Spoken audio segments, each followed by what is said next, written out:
전도는 예수님의 간절한 소원이 있고 또한 예수님의 명령인데요, 이건 권고사항이 아닙니다. 권고는 해도 되고 안 해도 될 수 있어요. 그런데 명령은 반드시 해야 돼요. 반드시. 그래서 하나님께서 우리에게 전도를 명령하시면서 우리가 잘 알고 있는 마태복음 28장 18절 이하뿐이 아니라 마가복음 16장 15절에서도 예수님께서는 너희는 온 천하에 다니며 만민에게 복음을 전하라. 우리나라에서도 복음을 전하지만 바깥에 가서도 복음을 전해야 돼요. 1, 2부 때는 언급하지 않았는데 지금 카메룬에서는 자기들 내년에 연합집회라는데 수도에서도 오고 나이지리아에서도 오고 할 테니 목사님 언제 올 거냐고 아직도 답을 안 줬어요. 올 때도 얘기했지만 답을 안 주고 와요. 그냥 하나님 앞에 기도해보고 하나님이 역사해야 된다. 그런데 지금 자기들은 아마 이틀 전인가 각 교단들 목회자가 연합해서 내년 집회를 구상하고 그 연락 왔길래 그냥 기도하면서 당신들끼리 합의를 도출하고 추진해봐라 이렇게만 얘기했어요. 그러니까 예수님은 대한민국도 복음화, 아프리카도 복음화. 제가 아프리카를 벌써 4번째 카메라를 갔는데 간 이유는 아프리카 복음화를 위함이에요. 지금 여러분은 지금 좀 시간 여유가 있어서 넉넉히 말씀을 듣는다 생각하면 돼요. 2부 때는 이런 말씀이 없었어요. 제가 남아프리카 공화국 가가지고 신학교를 세우고 콩고 난민이라든지 이런 사람들 훈련시켜서 이 사람들로 하여금 다시 자기 나라로 재파송을 해서 해보려고 했지만 안 됐어요. 일시적이었고. 그런데 제가 카메룬을 가보니까 카메룬은 정상적으로 7년씩 공부를 한 사람들이에요. 그냥 약식으로 하는 게 아니고 우리가 초등학교 세워준 데 있죠. 잠비아를 가보니까 거기는 어떠냐면 신학체계가 없어요. 그냥 한 10사람이 모여가지고 한 사람이 뜨겁고 열심히 하면 너 오늘부터 목사해. 그러면 목사 되는 거야. 그게 대부분의 아프리카 통합전 선교사가 와가지고 다른 지역도 그렇다고 얘기를 했어요. 그런데 이 카메룬은 적어도 7년씩 우리 대한민국처럼 학부 4년, 대학원 3년 이렇게 공부하는 거예요. 그래서 이 사람들을 통해서 아프리카 복음화를 이루면 되겠다. 지금 그게 조금씩 열매가 보인다고 금요기도에 때 소개한 바가 있습니다. 그리고 이 사람들은 2가지 언어를 구사해요. 옛날에 아프리카는 영국 아니면 프랑스의 지배를 받았어요. 그래서 아프리카 언어가 불란서어가 아니면 영어입니다. 근데 이 사람들은 영어와 불란서 이 2가지 언어를 구사할 수 있어서 이 사람들이야말로 아프리카 복음화에 적합한 그런 나라 목회자들이구나. 이래서 사실 멀다 마다하지 않고 제가 거기를 가는 거예요. 가기 싫어요. 그런데 하나님이 가도록 감동하니까 가는 거지.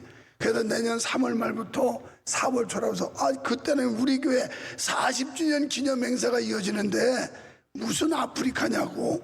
그랬더니 3월 초에 와도 좋다고 저렇게 성화를 대요. 왜? 지금 아프리카 검은 대륙이 북쪽에는 오일머니를 통해서 무슬림들이 밀고 내려옵니다. 이미 상당수가 무슬림화가 되고 있어요. 그리고 남쪽에서는 기독교가 중부 아프리카까지 지금 받치고 있어요. 이거 더 확장하지 못하면 검은 대륙은 완전히 모슬렘화 되는 거예요. 이런 세계관, 이런 선교적 가치관을 여러분들이 나눌 수 있어야 되는 거예요. 그래서 예수님께서 너희는 모든 백성에게 복음 전하라. 모든 백성에게. 우리가 갈 수는 없지만 기도의 후원자들이 돼서 복음화를 위해서 기도하는 여러분 되어주시기를 주님의 이름으로 부탁합니다. 그래서 전도는 예수님의 소원이라는 거예요. 예수님의 명령입니다. 해도 되고 안 해도 되는 게 아니라 우리 모두가 해야 돼요. 적어도 예수 믿는 사람이라면 다 해야 돼요. 다 해야 돼. 아멘 안 하지. 하여튼 예수 믿는 사람은 다 해야 돼요. 다 해야 돼. 한 번에 아멘 하면 누이도 좋고 매부도 좋고 다 좋은 거 아니에요? 근데 아멘 안 하면 억지라도 시켜야 돼. 억지라도. 왜? 그래야 고백을 해야 뭐가 역사가 일어나지. 그냥 입 꽉 닫고 있으면 안 한다. 내가 가끔 얘기하잖아요. 귀신 들린 사람 절대 아멘 안 한다고. 그러니까 오해받기 싫으면 아멘 잘해. 아멘 안 하면 내가 오해할 수 있어. 아, 저 속에 귀신이 들었구나. 이럴 수 있으니까 오해받기 싫으면 아멘을 세게 하는 거예요. 나는 귀신 집힌 사람 많이 달아봤다고 그랬잖아요. 아멘 해. 아멘 있을게야. 이런다고. 막 이를 악물고 막 그냥 이러면서 부득부득 하면서 아멘 안 해요. 아멘. 왜? 아멘 할 때 마귀 떠나갔고, 아멘 할 때 귀신도 쫓겨나갔고, 아멘 할 때 소원도 이루어지고, 아멘 할 때 이런 역사가 일어나니까 마귀가 못하게 하는 거예요. 못해.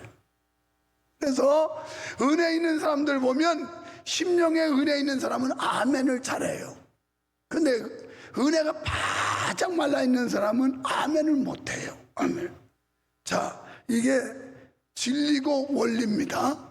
그러니까 여러분들 알아서 하세요. 뭐 유목사한테 오해받으려면 안 하고 계시고, 여러분 좋게 인정받으려면 아멘 세게 하시고 알아서 이제 해봐야지. 디모데전서 2장 4절에 보면 하나님이 이렇게 말씀합니다. 하나님은 모든 사람이 구원을 받으며 진리를 아는 데 이르기를 원하시느니라. 아멘. 고린도전서 1장 21절은 전도의 미련한 방법을 통해서 영혼을 구원하시는 게 하나님의 뜻이라고 이렇게 나왔어요. 우리들이 지금 하는 게 얼마나 미련한 것 같아요. 어리석은 것 같아요. 바보스럽잖아요.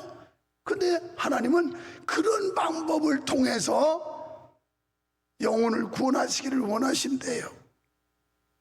디도서 1장 3절에서는 또 이런 말씀을 해요.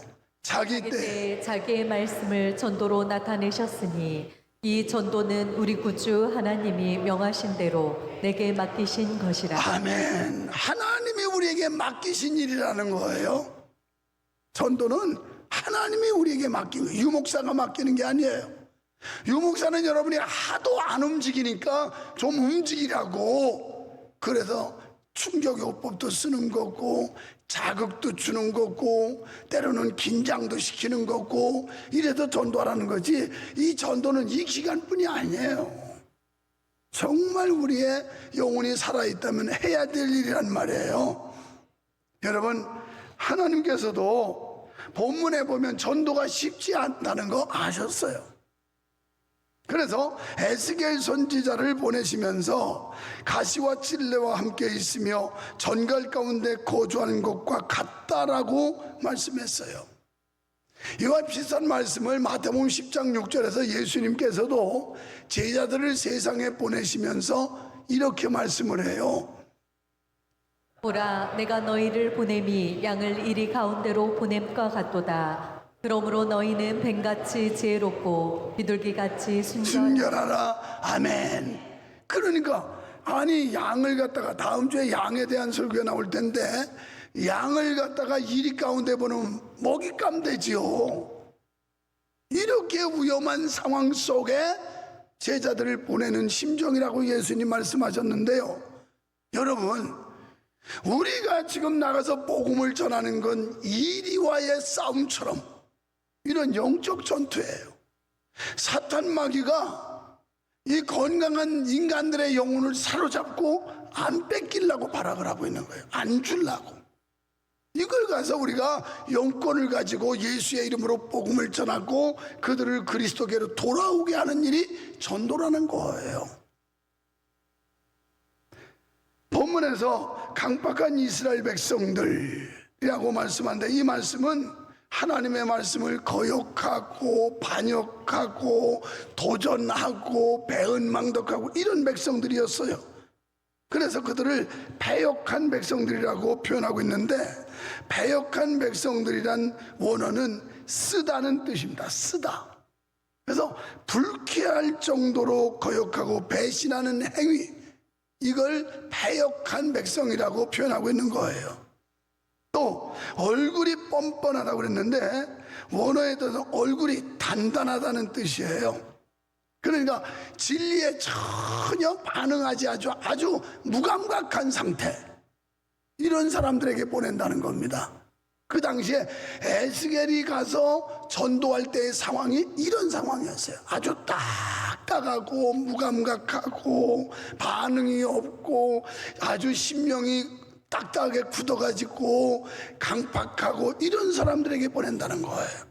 자, 그러면 요즘 전도가 어렵다고 하지만 3700여 년 전에 에스겔을 하나님이 이스라엘 백성들에게 보낼 때나 지금 21세기 우리에게 가라고 할 때나 여전히 전도하러 가는 건 다 쉽지 않다고 했던 거예요.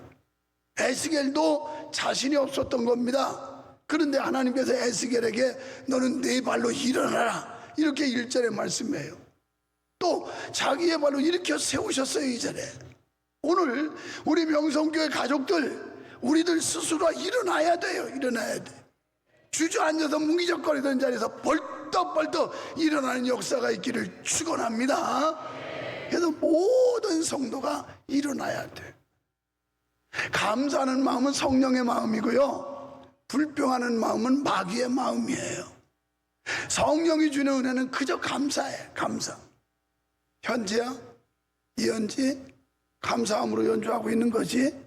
내가 보면서 저 야릿야릿한 어린 학생이 지금 2부 때부터 와가지고 저렇게 연주를 하고 있는데, 여러분은 한 번 예배 드리면 아 예배 때웠다 이제 더 이상 들을 거 없어 이러지요. 그런데 시간 달라. 송미영 권사님도 지금 2부 때부터 저러지만 성은민 집사님은 1부에 와서 오르간 켜고 거기에 찬양도 앉았지만 예배 시간마다 내리는 은혜가 다르다니까.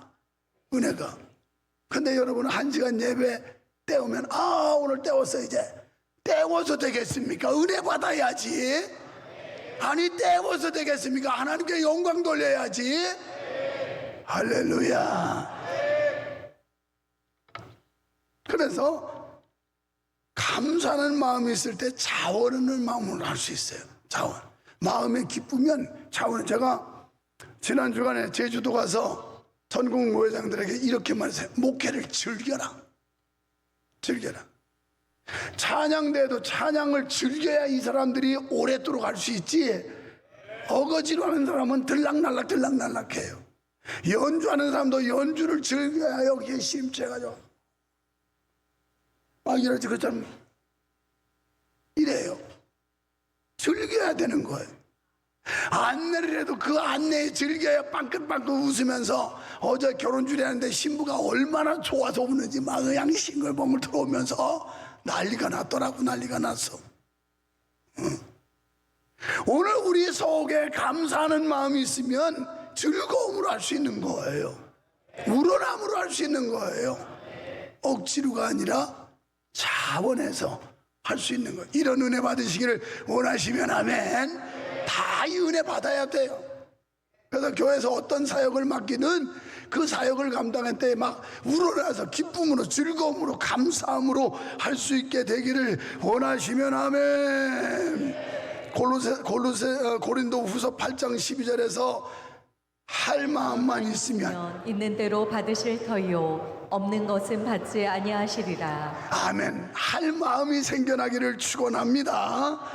그래서 베드로전서 5장 2절에서는 너희 중에 있는 하나님의 양무리를 치되 억지로 하지 말고 하나님의 뜻을 따라 자원함으로 하며 더러운 이득을 위하여 하지 말고 기꺼이 하며. 아멘. 제가 우리 목회자들에게 저 말씀, 양무리를 치는 게 억지로 부득이함으로 이렇게 하면 효율도 효과도 안 나타나요. 성과도 없고. 그냥 즐거움으로 신나가지고 해야 된다는 거예요. 그래서 목회를 즐겨라. 때로는 파도도 풍랑도 있지만 서핑하는 사람들, 윈도 서핑하는 사람들 그거 타고 다니잖아요. 그 파도가 있어야 돼. 이게 웃으면 안 되는 거예요.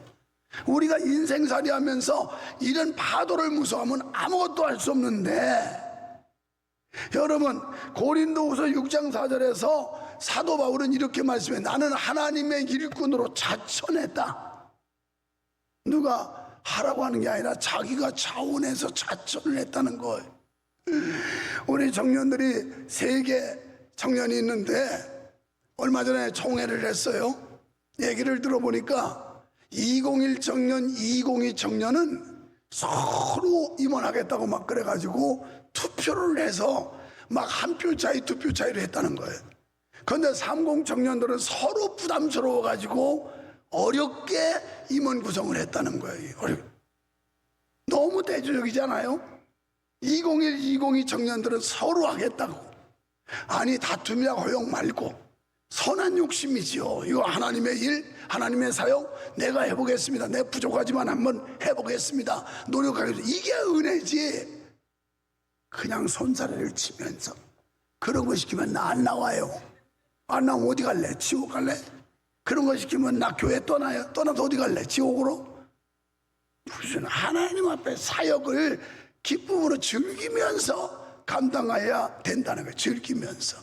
왜? 감사함이 있으면 그렇게 돼요. 감사의 마음에 하나님이 나 같은 거 구원해 주시고 하나님의 자녀 삼아 주시고 나 같은 걸 장로, 권사, 집사, 목사 삼아 주셨고 하나님 감사합니다. 감사합니다. 이러면 즐기면서 기뻐할 수가 있어요. 기뻐요. 모두 이런 은혜 받기를 원하시면 아멘. 그래서 에베소 5장 16절에 보니까 하나님께서 이렇게 말씀하죠. 세월을 아끼라. 때가 악하니라. 아멘. 이 말씀은 시간이나 재물을 허비하지 말라는 거예요. 시간이나 재물을. 제가 자주 쓰는 말 가운데 미래의 시간은 약속음이라고 그랬어요. 아까도 영통에 있는 집사님이 자기 부모님 상을 당했다고 아버님 그러고 이제 상을 잘 치르고 갔다고 인사를 해요. 그래서 연세는요 그랬더니 74세래. 그런 분들 생각하면 우리 김규환 장로님은 74세 넘었지요? 80이 되는 거예요? 아직 80이 안 돼서 살날이 창창하네 아직. 그래서 내가 안타깝지만 그래서 74세에 심장 멎어서 돌아간 거예요. 심장 멎어서. 암병이 아니야. 우리는 암병 걸려 죽는 줄 아는데 아니야. 멀쩡했는데. 그래서 병원으로 이송했지만 심장이 멎어서. 이게 인생이에요. 내가 그랬잖아요. 미래의 시간은 약속음이라고. 여러분 장담하지 마세요. 착각하지 마세요. 미래의 시간은 약속음이에요.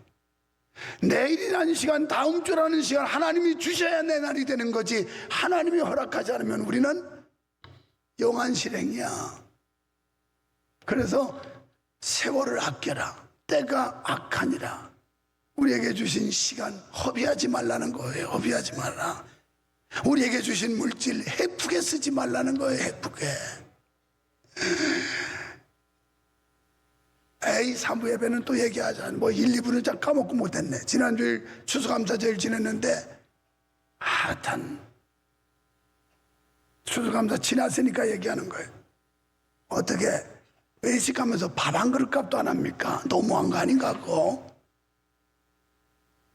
아니 자기들 가서 외식을 하려도 4인 가족이 하려면 최하 10만 원 넘을 거야 아마. 10만 원짜리 먹는 사람은 준수하게 먹는 거야 뭘. 4인 가지고 2만 5천 원짜리 먹으면 10만 원이네. 그지? 그런데 조금 심으면 10만 원 훌쩍 넘잖아.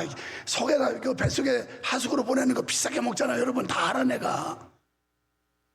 그런데 어떻게 하나님이 1년에 수확을 주시고 가정을 지켜주셨고 건강을 지켜주셨는 그 하나님 앞에 감사가 그게 뭐예요. 감사가 너무해요. 그런 노래 있더라고.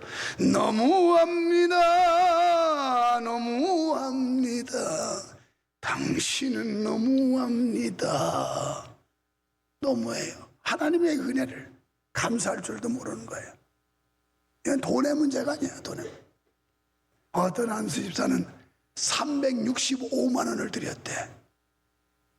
365일을 계산해서 하루에 10,000원씩 하나님의 보호하심과 인도하심에 감사해서. 놀라지 마세요. 그거 가지고 어떤 권사님은 700만 원을 추수감사 원금으로 드렸어. 부자도 아니야. 그렇게 경제력이 탄탄한 것도 아니야. 나는 너무너무 그 권사님한테 고맙고 감사해서 절기 때마다 이렇게 뭉탱이 돈을 들여서 권사님 너무 힘에 붙인 거 아니냐고 무슨 돈이 있어서 그렇게 많이 하냐고. 내가 말리는 사람이야. 왜? 여러분의 사정을 대충 알기 때문에. 그건 괜찮지. 또 떼어먹지. 또 떼어먹어. 아니, 내지도 않고. 여러분, 하나님이 주신 시간, 기회, 물질 헤프게 쓰지 말라는 거예요. 정말 요긴하게, 정말 유익하게, 하나님 앞에 합당하게 쓰라는 거예요. 명심하십시오. 인생은 연습이 없습니다. 다시 살 수도 없습니다. 그래서 일생이라고 그럽니다. 인생은 지우개를 주시지 않습니다. 내가 잘못 살았다고 다시 지우고 새로 쓸 수 없습니다. 그냥 오늘 지나가면 끝나는 거예요. 한 주간 지나면 끝난 거예요. 고칠 수도 없어요. 그게 인생인 거예요. 그게 인생. 그래서 성경은 세월을 아껴라, 기회를 최대한 활용하라는 뜻입니다. 만약에 매일 아침 여러분에게 8,640불을 통장으로 넣어주는 은행이 있다고 가정합시다. 그런데 그 돈을 그날 중으로 안 쓰면 저녁 때가 되면 소멸돼서 없어져요. 그럼 어떻게 하시겠어요? 그거 없어질까봐 뺏으라고 난리 나겠죠. 한 1,000만 원 돈 낼 텐데 막 열심히 막 음식도 사고 가서 뭐도 사고 난리가 날 겁니다. 자, 이와 같이 하나님은 매일같이 우리에게 8,640초의 시간을 줘요. 지금 우리 모두는 8,640초라는 시간을 부여받았어요. 그런데 그 시간은 오늘 쓰지 않으면 저녁에는 없어집니다. 소멸되는 거예요. 그러니까 하나님이 주신 시간과 기회가 항상 있는 게 아니라 지나가 버린다는 거예요. 지나가 버려. 그래서 기회를 놓치지 말고 선용하라는 거예요. 때를 지나치지 말고 지금이 그때라는 걸 자각하라는 말씀이에요. 건강과 행복과 성공을 위해 최대한 사용할 수 있을 만큼 뽑아 쓰십시오. 지나가는 시간 속에서 하루를 최선을 다해서 보내야 할 줄 믿습니다. 1년의 가치를 알고 싶으시다면 학점을 받지 못한 학생에게 물어보세요. 한 달의 가치를 알고 싶다면 미숙아를 낳은 어머니에게 가서 물어봐요. 한 달만 늦게 나왔더라면 미숙아가 안 되는데 한 달만, 7달째 6달째 안 나오고 9달 10달째만 나왔어도 생명을 유지할 수 있을 텐데 미숙아를 낳아본 어머니한테 가서 물어보라는 거예요. 한 달이 얼마나 소중한 시간인지를. 한 주간의 가치는 신문의 편집자에게 물어보십시오. 그 신문이 그 한 주간이 얼마나 유익하고 유용한 것인지, 어떤 결과를 가져오는지. 여러분, 한 시간의 가치를 알기로 하면 사랑하는 사람을 한 시간 동안 기다려본 사람에게 가서 물어보십시오. 1분의 가치를 알기로 하면 열차를 놓친 사람한테 가서 물어보면 돼요. 아이고, 내가 1분만 빨리 왔으면 열차 놓치지 않았는데 1분 차이로 열차를 놓쳤다고. 이렇게 시간의 소중함인데 여러분, 세상에 열차를 놓칠까봐도 시간 전에 가서 기다리고 비행기 놓칠까봐 공항에 가서 몇 시간씩 기다리는 분들이 어찌 하나님 앞에 예배하는 일은 그렇게 느슨하고 게을러 터지고 흐리멍텅하고 시간 늦어서 오고 이럴 수 있겠느냐 이 말이에요. 이게 진짜 믿음 있는 거냐 이 말이에요. 일주의 소중함을 알기를 원하면 아슬아슬한 깜빡한 사이에 그 위기 위험을 모면한 사람에게 물어보면 알아요. 아, 내가 그 1초 사이로 죽을 뻔했다고. 우리에게 시간이 이렇게 중요하다는 거예요. 사랑하는 성도 여러분, 젊든 늙든 우리에게 주어진 시간 허송세월하지 말고 허비하거나 낭비하지 말고 하나님의 거룩한 영광 위에 믿음에 합당한 삶을 살아들여서 하나님께 영광 돌리고 우리의 삶의 보람과 긍지와 자부심을 만들어내는 인생이 되시기를 주님의 이름으로 축원합니다. 축원합니다.